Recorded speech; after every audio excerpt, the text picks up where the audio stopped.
भारतीय संविधान के एक और क्लास में आपका स्वागत है। आज हम जानेंगे भारतीय संविधान के एक खास टॉपिक से जहां से प्रश्न बनता है। वो टॉपिक है आपका भारतीय नागरिकता। भारतीय नागरिकता के बारे में जो वर्णन किया गया भाग 2 में अनुच्छेद 5 से 11 में। आज जानेंगे इसके बारे में और यहाँ से आपको क्या प्रश्न पूछेगा इसके बारे में। सबसे पहले बात करें, आपको पूछेगा कि भारतीय नागरिकता भाग कितने में चर्चा किया गया, तो भाग 2 में है। यहाँ से प्रश्न पूछेगा कि इसका अनुच्छेद कितना है, तो 5 से 11 में। ऐसे पूछ सकता है कि 5 से 11 अनुच्छेद में किसके बारे में वर्णन किया गया है, तो नागरिकता के बारे में। ठीक है, नागरिकता के बारे में देखते हैं यहाँ से क्या प्रश्न और आपके लिए बन सकता है। पता है भारत में ना एकल नागरिकता का प्रावधान है, तो ये प्रश्न आप ये समझ लीजिए कि भारत में जितने भी नागरिक है, जितने भी लोग रहते हैं ना, इनको ना एकल नागरिकता दिया गया है। तो हमारे राज्य में 28 राज्य है और 8 केंद्र शासित प्रदेश है, तो यहाँ पे सिर्फ एकल नागरिकता का प्रावधान है। ठीक है, सिर्फ एकल नागरिकता का। ठीक है, तो इस बात को ध्यान में रखिए। ठीक है, भारत में एकल नागरिकता का प्रावधान किया गया है। कहता है भारतीय नागरिकता अधिनियम 1955, यानी भारतीय नागरिकता अधिनियम जो आया था ना, सबसे पहले आया था 1955 में। कहीं आया था 1955 में, तो भारतीय नागरिकता अधिनियम आया था 1955 में। इसमें ना समय समय पर ना अमेंडमेंट लाया गया है, यानी बदलाव किया गया। बदलाव समझ रहे हैं, बदलाव बदलाव क्या, कुछ फिर बदल।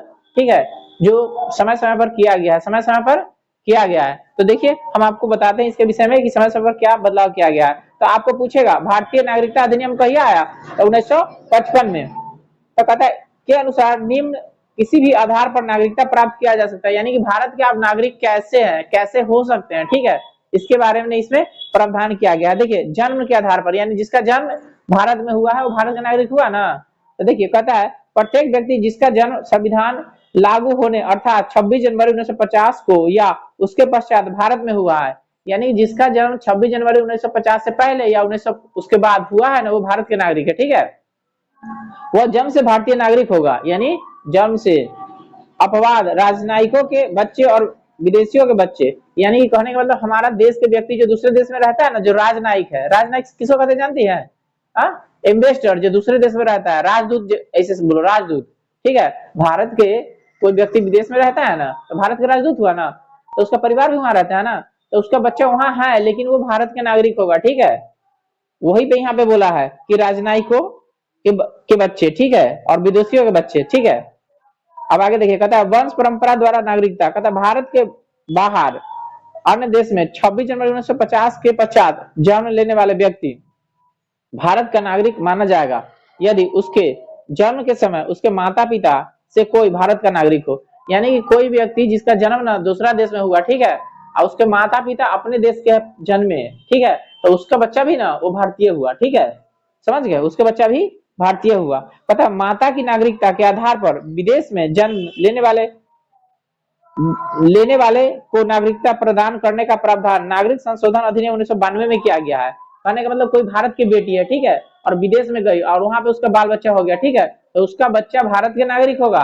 ये बात 1992 में तय किया गया। क्या 1992 में, 1992 में, यानी कि इससे पहले ना ये वाला नहीं था, ये 1992 में लाया गया। ठीक है, फिर से सुन लीजिए, कहता है माता की नागरिकता के आधार पर विदेश में जन्म लेने वाले नागरिकता प्रदान की का प्रावधान नागरिकता संशोधन अधिनियम 1992 में किया गया, यानी कोई माता जो भारत की है, यानी भारत की नागरिक है और दूसरे देश में रह रही है और वहां पे उसका कोई बच्चा जन्म लेता है, तो उसका बच्चा भी ना भारतीय नागरिक कहलाएगा। समझ गए, और ये बात 1992 में बताया गया। ठीक है, अब कहता है देशीकरण द्वारा नागरिकता। कहता है भारत सरकार से देशीकरण का प्रमाण पत्र प्राप्त कर भारत का नागरिकता प्राप्त किया जा सकता है, यानी कि कोई व्यक्ति भारत में आएगा, यहाँ पे रहेगा और भारत सरकार को ना अपना एप्लीकेशन देगा कि हम भारत में रहना चाहते हैं, हम यहाँ के नागरिक बनना चाहते हैं, तो उसको अगर सर्टिफिकेट मिल जाएगा ना, तो भारत के नागरिक वो हो जाएगा। ठीक है, कहता है पंजीकरण द्वारा नागरिकता। कहता है निम्नलिखित वर्गों में आने वाले लोग पंजीकरण के द्वारा ना भारत की नागरिकता प्राप्त कर सकते हैं। पंजीकरण माने रजिस्ट्रेशन, पंजीकरण मतलब रजिस्ट्रेशन। अब देखो वे व्यक्ति जो पंजीकरण प्रार्थना पत्र देने की तिथि से 6 माह पूर्व से भारत में रह रहे हैं, कि मैंने आज ना लिख के दिया है, आज लिख के दिया है। लिख के देना मतलब समझ रहा है, लिख के देना मतलब एप्लीकेशन, लिख के देना मतलब एप्लीकेशन, समझ रहा है, मतलब कोई व्यक्ति है एप्लीकेशन, कोई व्यक्ति है एप्लीकेशन दिया। ठीक है, कि हम ना यहाँ पे रह रहे हैं, हम यहाँ पे रह रहे हैं, तो अगर कोई व्यक्ति एप्लीकेशन दिया है, यहाँ पे रह रहे हैं, तो उसके अनुसार अगर उसको स्वीकृति हो जाएगी ना, तो वो यहाँ के नागरिक हो जाएगा, वो यहाँ के नागरिक हो जाएगा। बात समझ में आया, कोई व्यक्ति यहाँ रह रहा है, कोई व्यक्ति यहाँ रह रहा है और वो एप्लीकेशन देता है ना, तो यहाँ का वो नागरिक हो जाएगा। ये बात समझ में आया कि नहीं आया? हाँ, कहने का मतलब कि तुम एप्लीकेशन दोगे और वो एप्लीकेशन मान्य हो जाएगा, मतलब वो मान लेगा सरकार की, ठीक है हम आपको ना यहाँ के नागरिकता दे रहे हैं, क्या दे रहे हैं यहाँ के नागरिकता, तो वो मान्य हो जाएगा। बात समझ में आया कि नहीं? तो आप एप्लीकेशन दीजिएगा तब ना, पंजीकरण करवाइएगा तब ना। कहता वे व्यक्ति जो पंजीकरण प्रार्थना पत्र देने की तिथि से 6 माह पूर्व से भारत में रह रहे हैं, माने 6 महीना पहले से, समझ गए? तब देखिए शर्त नंबर 1 था। शर्त नंबर 2, वे भारतीय जो अविभाज्य भारत से बाहर किसी देश में ना निवास कर रहे हैं, यानी कि जब हमारा देश भारत और पाकिस्तान और बांग्लादेश इधर हो गया ना, उससे पहले की कह रहा है, ठीक है। वे भारतीय जो अविभाज्य भारत से बाहर किसी देश में निवास कर रहे थे, यानी कि पाकिस्तान के हिस्सा के है, ठीक है। हाँ, आ रहा था अमेरिका, लेकिन पाकिस्तान 1947 में बट गया ना, लेकिन वो भारतीय कहलाएगा, वो भारतीय कहलाएगा। कैसे से नहीं समझी? क्योंकि वो तब तक भारत है ना था, अब ना पाकिस्तान हो गया 1947 के बाद, लेकिन उससे पहले से ना विदेश में रहता था, तो भारतीय कहलाएगा, उसका बाल बच्चा भारतीय कहलाएगा। लेकिन अगर वो चाहेगा पाकिस्तान में रहना तो पाकिस्तान में रहता, पाकिस्तानी हो जाएगा। समझ गए? तो यही कर रहा है, क्योंकि हमारा देश आजाद गया हुआ 47 में, 47 में पाकिस्तान बढ़ गया, ठीक है। उससे पहले तो भारत देना था, और नीचे वाला बांग्लादेश, उससे पहले तो बांग्लादेश भारत देना था। वही कहता है वे स्त्रियां जो भारतीयों से ना विवाह कर चुकी है या भविष्य में करेगी तो भारतीय हो जाएगी, यानी भारत के लड़का से शादी करेगी तो भारतीय हो जाएगी। कहता भारतीय नागरिकों के नाबालिग बच्चे, यानी कि भारत के व्यक्ति जो अभी 18 साल की उम्र नहीं पूरा किया, उसके जन्मे बच्चे, ठीक है, तो वो भी भारतीय हो जाएंगे, ठीक है। कहता राष्ट्रमंडल देशों के नागरिक जो भारत में रहते हो या भारत सरकार की नौकरियों कर रहे हो, आवेदन पत्र देकर भारत की नागरिकता प्राप्त कर सकते हैं। यानी कि राष्ट्रमंडल में जितने भी देश है ना, उस देश के जितने भी राष्ट्रमंडल देश में देश है, उस देश के नागरिक अगर भारत में नौकरी कर रहे हैं, और नौकरी कर रहे हैं यहाँ पे, लेकिन वो प्रार्थना पत्र देंगे कि हम भारत के नागरिक बनना चाहते हैं, तो भारत के नागरिक हो जाएंगे। तो कौन मंडल? राष्ट्रमंडल के सिर्फ, ठीक है।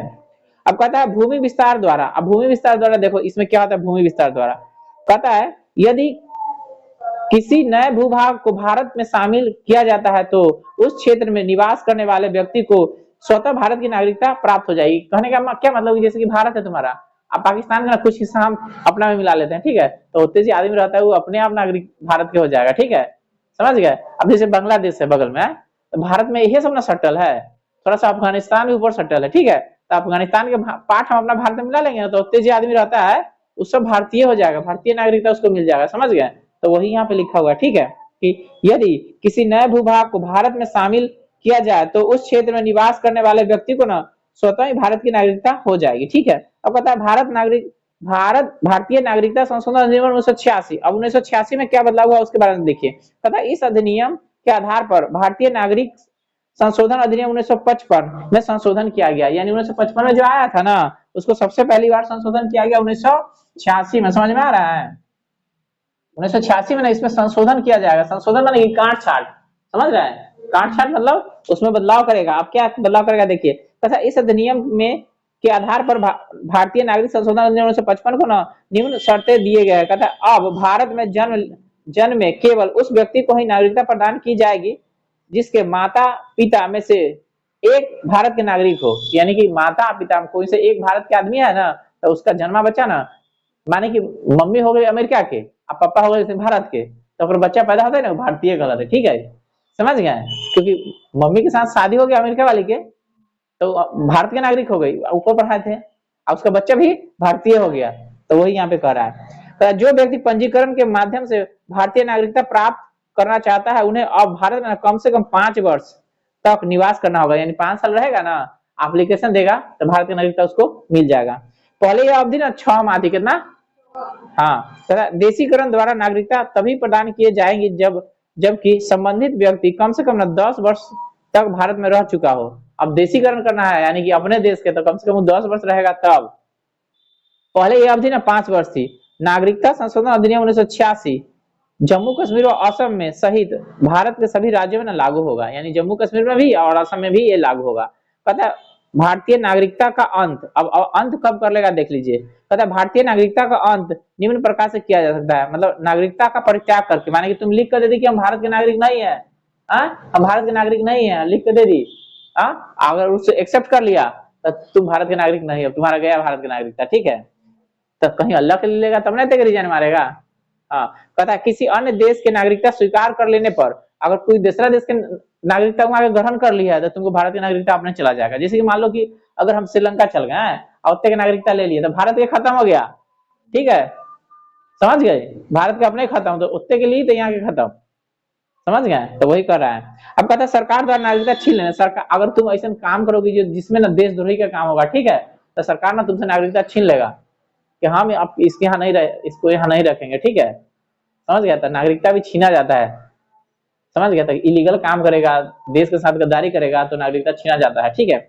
आगे आपका जम्मू कश्मीर राज्य के विधानमंडल को निम्न विषयों के संबंध में राज्य में अस्थायी रूप से निवास करने वाले व्यक्तियों को अधिकार तथा विशेषाधिकार प्रदान करने की शक्ति प्रदान की गई है तथा राज्य के अधीन नियोजन के संबंध में, उसके बाद राज्य में अचल संपत्ति के अर्जन के संबंध में और राज्य में अस्थायी रूप से बस जाने के संबंध में और छात्रवृत्तियां अथवा इसी प्रकार की सहायता जो राज्य प्रदान करता है उसके संबंध में। तो ठीक है, तो ये था आपका भारतीय नागरिकता जो भाग 2 और 5 से 11 में वर्णन किया गया है। तो आपको पूछेगा तो बताइएगा 1955 में पहली बार भारतीय नागरिकता अधिनियम 1955 में आया, इसका संशोधन 1986 में किया गया, ठीक है, और समय समय पर इसका बदलाव किया गया 2019 में भी, इसका चर्चा हम लोग करंट में पढ़ लेंगे। अगला टॉपिक आपका मौलिक अधिकार जानेंगे और यहाँ से क्या प्रश्न आता है उसके बारे में चर्चा करेंगे, ठीक है।